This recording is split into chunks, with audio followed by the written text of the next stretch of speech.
barki démb. accointance entre politique yi ak justice. dana waar. yéen a ngi may bëgg jaaxal nag. nañ waxante dëgg professeur Diité jot nañu sa message jërëjëf. Tribune yéenekaay lii nag buub sàccee bis la woon. waaw waroon na fee amaan nag. foofu nag buub sàccee bi il faut ñu reprendre ko. bien sûr.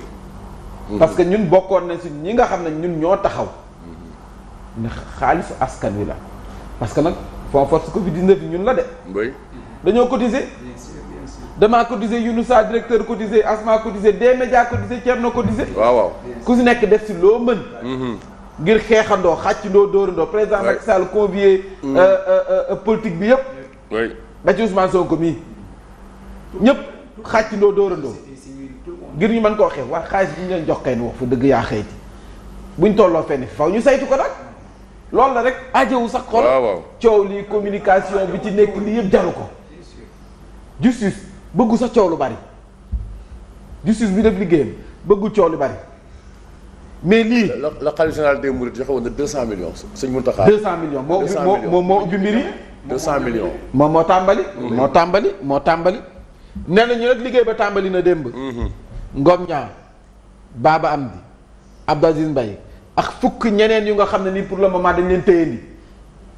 jëm ci kopparu fonds force Covid 19 yi nga xam ne man dama cee wax sama jabar ji. nga xam ne dañoo def le point te ñun gisuñu dara heureusement. yow sant yàlla sax biñ gisul dara. nga xam naa bu doon loolu léegi convoqué nañu. waaw loolu surtout. waaw D-Média bayoon si waaram loolu moom kenn umpul kenn. ubbi woon di leen defal publicité gratuite. ñoo doon def communiqué gratuite.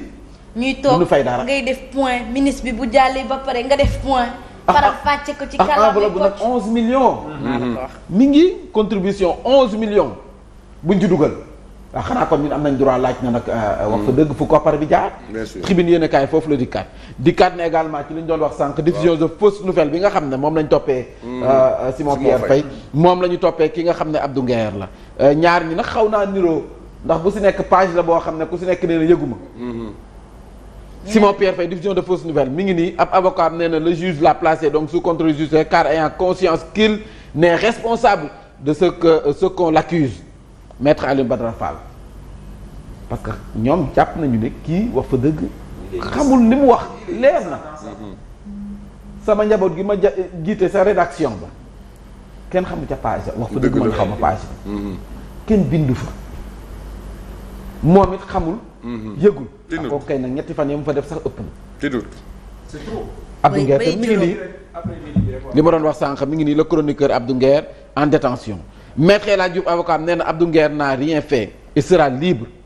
L'usurpateur de l'identité du chroniqueur avec un faux compte TikTok arrêté malgré ça Abdou Nguer est en détention li moo jaaxal. léegi usurpateur boobu kan lay liggéey kan moo ko yónni. xam naa dinañ def enquête bi. la moo tax mu def loolu dem de jël di kii di def di usurper kii wu. jël turu jàmm waaw. fekk dëkk bi waratul nag à tout moment del vérifier ndax amul beneen Younoussa bu nekk ci internet bi di ruube. wala beneen directeur. jékki-jékki rek tàppal ma damay tàppe Mambay xool ñaata page moo am. del def loolu de waa parce que benn Mambay mën na wax ay waxam. ñu ne Mambay mii la. ñi convoqué ma ne man xaw ma ko terewul da ngay toog xaar garde à vue. d'autant plus que am na ñoo xam ne dañ leen ciblé.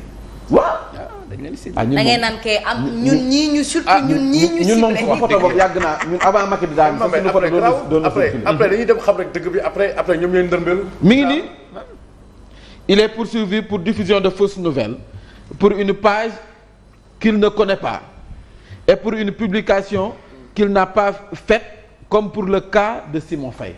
gis nga ñaari kii ni mu xaw a similaire en tout cas mi ngi ni Abdou Nguer ñu ngi ko téye nii pour le moment parce que démb maa ngi doon gis am ñu doon def ay live quoi xaw ma ay appel ay audio naan non Abdou Nguer moom bu ñu ko bàyyee tey jii non ku si nekk di xataraayu quoi même ni Abdou Nguer du sénégalais. On est gouverné par les réseaux sociaux, j'aimerais comprendre pourquoi. Apparemment oui. On est gouverné par les réseaux sociaux. Les réseaux sociaux ont poids lourd. La République, c'est les réseaux sociaux, c'est la ci République bi les réseaux sociaux ont poids lourd ci République bi. Ah oui? Donc la toile est devenue la République. En tout cas boo defee war nañ la mën a jàpp mais boo deful kay. C'est une belle question. C'est l'inquisition. Ah oui? Inquisition la inquisition. Question au gouvernement.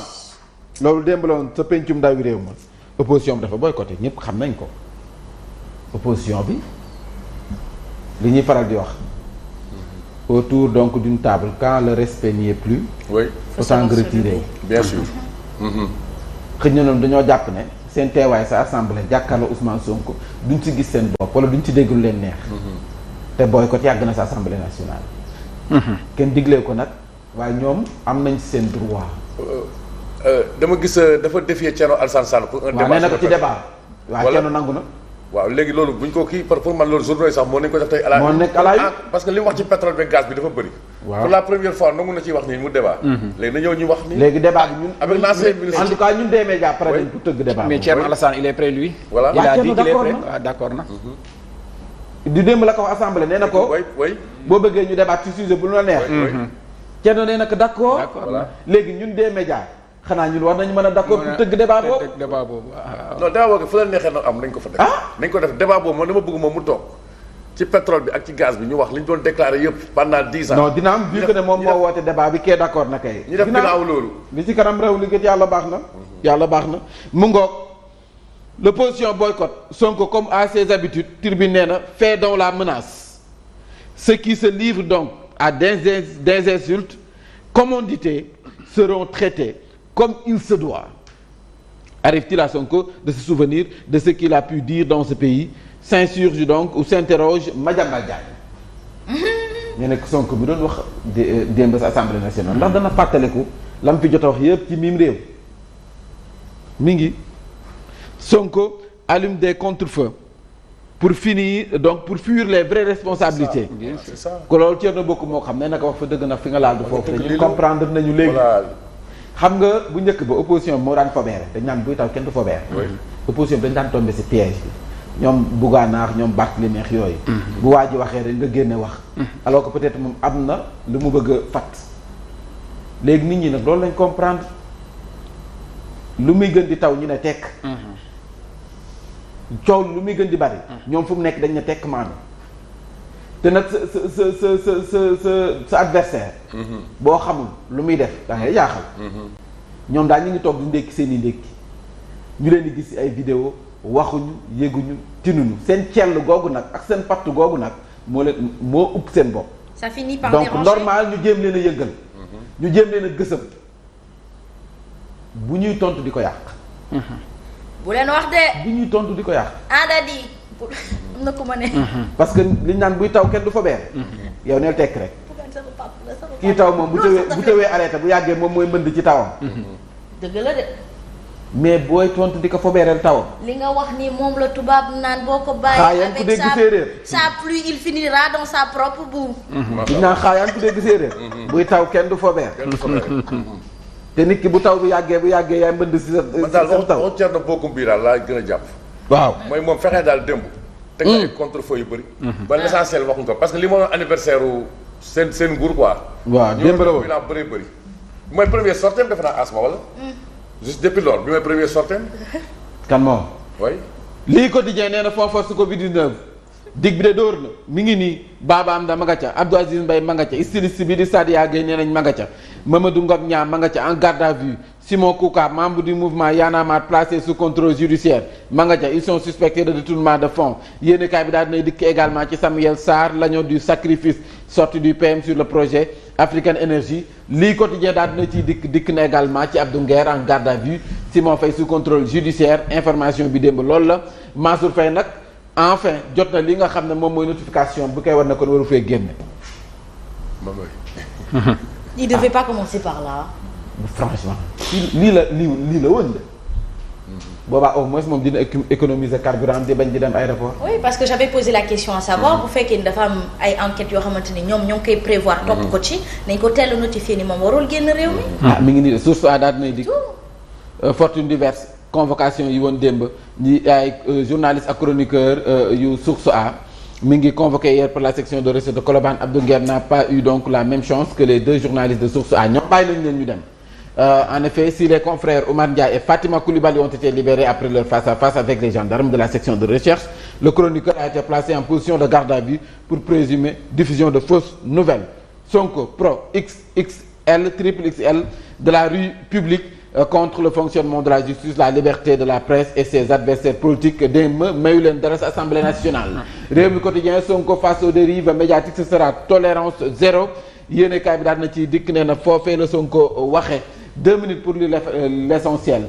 mi ngi événement d'une démocratie donc avènement d'une démocratie sans pluralisme. La tolérance n'est plus tolérée au Sénégal loolu la yéenekaay bi daal di xamle. L'observateur nee na les masques tombent au ministère de la santé jëm ci fonds force Covid-19 yi en tout cas enquête bi door na Ousseynou Ngom DAGE bu ministère des sports Mamadou Ndiaye directeur prévention Moussa Sam Daf bu Dalal Jàmm Babacar Sène bu l'hôpital Kaffrine Lamine Diallo bu ñun waa Youssou Mbargane am nañ ci comptable Youssou Mbargane Alioune Badara Diop comptable bu Pikine ñoom ñëpp tous convoqués à la DIC en vue d'un déferment donc au parquet yéenekaay bi daal dina ci DIC le peuple quotidien moom dafa ñëw ci session nerveuse à l'Assemblée nationale en tout cas noonu la ñu ko tuddee la cinglante donc réplique de la classe politique contre Sonko ku si nekk ñoom opposition bi am na tontu gu mu ko yóbbante Thierno Bocoum dafa déglu Sonko ba mu wax ba noppi mu nekk il allume des contre-feux pour fuir les vraies responsabilités Massali moom it déglu ko mu wax ba noppi moom mu tontu ces intimidations ne passeront pas nous ferons face Barthélémy Dias jël na wàllam moom it daal di tontu nee na nos égos ne pèsent rien face aux urgences du peuple ki nga xam ne mooy Thierno Alassane Sall nag yóbbante na ay kàddu ki nga xam ne mooy Sonko oser débattre au lieu de calomnier Thierno Alassane Sall moo ko yóbbante boobu il n'appartient pas au PM de menacer des journalistes qui font leur travail.